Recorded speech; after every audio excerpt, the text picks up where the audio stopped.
And part of that press release was to tell the world that it was a 50% split with the fighters. I don't know if you're going to get your bang for your buck for that. The PFL does seem like some very decent people. I don't know that I have ever heard somebody complaining. But if you're doing a pay-per-view business and you're going to split it 50-50, and you let the world know that, then that means that you at least believe that from a PR perspective, you've done something cool and you want some credit for it. Okay. What does it mean? What does it mean?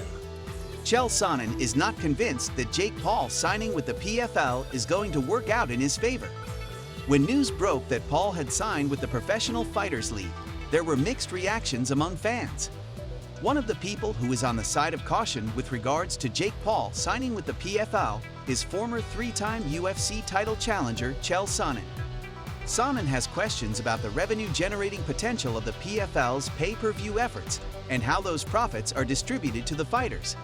He expressed doubts about whether or not this will actually be worth it in the long run when it comes to the pockets of the YouTuber-turned-boxer. There are still a lot of unknowns with how things will shape out with this deal between Jake Paul and the PFL. Time will tell how it all unfolds. Sean O'Malley demands Henry Cejudo fight after AljoComain stalls next UFC title defense. UFC bantamweight champion Aljamain Sterling, or AljoComain, as Sean O'Malley likes to call him, broke the news this week that he is recovering from a torn bicep and unlikely to meet his own deadline for the oft-teased Henry Cejudo title defense in March. Take a look. The fight's supposed to be myself and Henry Cejudo. I think that's all said and done. It's whether or not I can compete with this torn bicep again. Going through another training camp with a torn bicep. After hearing about the injury, O'Malley took to Twitter to try and make sense of everything and offered the promotion with an alternative, writing, "Is AljoComain fighting Henry or not? I'm confused. He said his bicep is torn. If that's the case, let me beat up Henry. It remains to be seen if Sterling's injury will prevent him from defending his bantamweight title against Cejudo. If he's unable to compete, the question will then be how soon Sugar can get prepared to fight the former two-division UFC champion." Ariel Helwani slams ex-employer ESPN for silence over Dana White slap video. Ariel Helwani and Dana White haven't exactly been friends for a long time now. The pair have openly called each other out and expressed their distaste for each other on social media and in numerous interviews. Recently, after a video of the UFC president slapping his wife during a New Year's party went viral, every major news and sports outlet covered the story except ESPN, which did not write a story on it or even talk about it. In response to ESPN's actions, Ariel Helwani raised questions as to why they decided to safeguard White. It really makes you wonder, why is everyone so afraid? Why is everyone trying to protect this guy?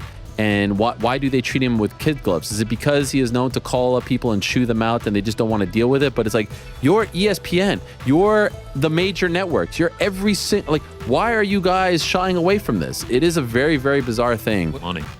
Dustin Poirier responds to Beneil Dariush's retirement advice. Both Poirier and Dariush find themselves perhaps just one victory away from a title shot later this year, with the pair notching victories in the final quarter of 2022.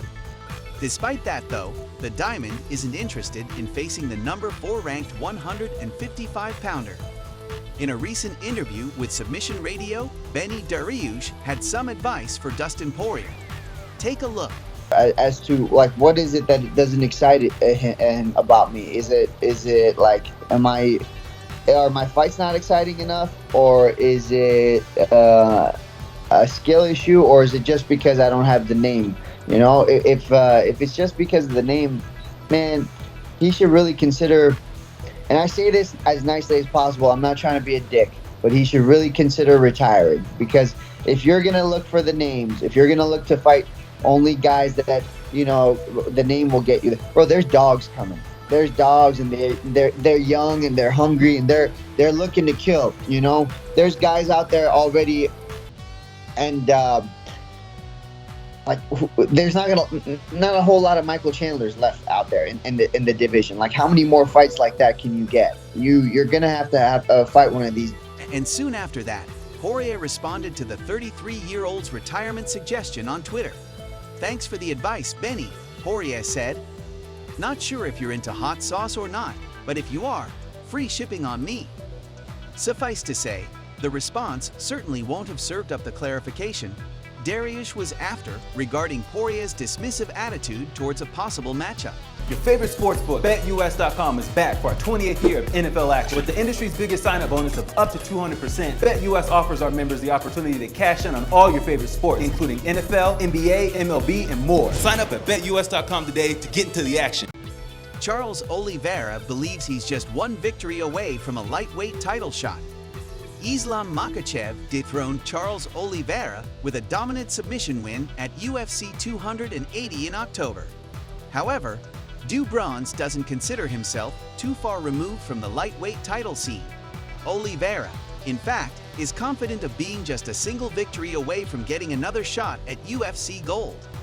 The former UFC champion is looking to fight in March or April, which will set him up for an immediate title shot at the end of the year, Charles Oliveira said in a recent interview with AG.Fight. "I've been a long way from that belt. Today, I'm one fight away from him. UFC knows what I want. I didn't come here to play. I came to make history.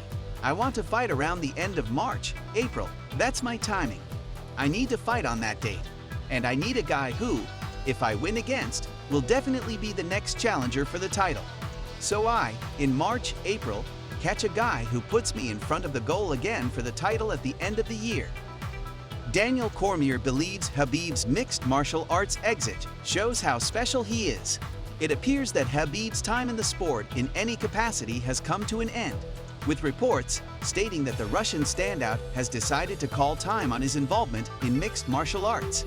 Since the news emerged, many in the community have reacted in different ways. In the latter group is Daniel Cormier, who formed a bond with Khabib during their days training together at AKA. With that said, the former champ assessed his teammates' decision and praised the motive behind it during a recent episode of ESPN MMA's DC and RC show.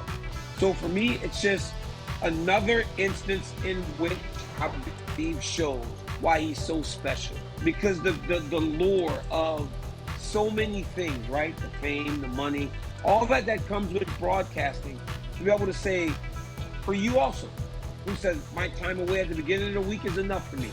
The weekends belong to my family. For him to say that these important moments mean more to me than the money and everything else, just shows you who Khabib is. Brendan Schaub claims there should be some repercussions for Dana White. The former fighter-turned-comedian believes that the UFC president has likely struck his wife before in private. Schaub claimed that given how quickly the situation between the two escalated in a public setting, it's unlikely to have been the first time it's happened. If you're able to do that in public around friends and family, you think that's the first time it's happened. Schaub said, "Listen, how to explain it. I'm more just baffled that's not a bigger story. It's mind-blowing to me. I don't want him to lose his job or get fired, but there should be some repercussions to hitting your wife.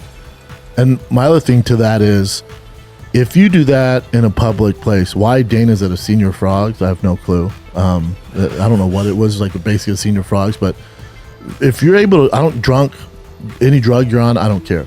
If you're able to do that in public around friends and family, you think that's the first time it's happened? Come on. If you can do that in public, come on, man. There's no way that's the first time. So there's obviously some issues they need to figure out. Should Dana White feel important repercussions after what he did? Let us know what you think in the comments below. That's all for today's video. If you want to know the latest UFC news, subscribe to the channel, hit the notifications bell, and click the like button so you don't miss any details about the upcoming fights. Thanks for watching. See you soon.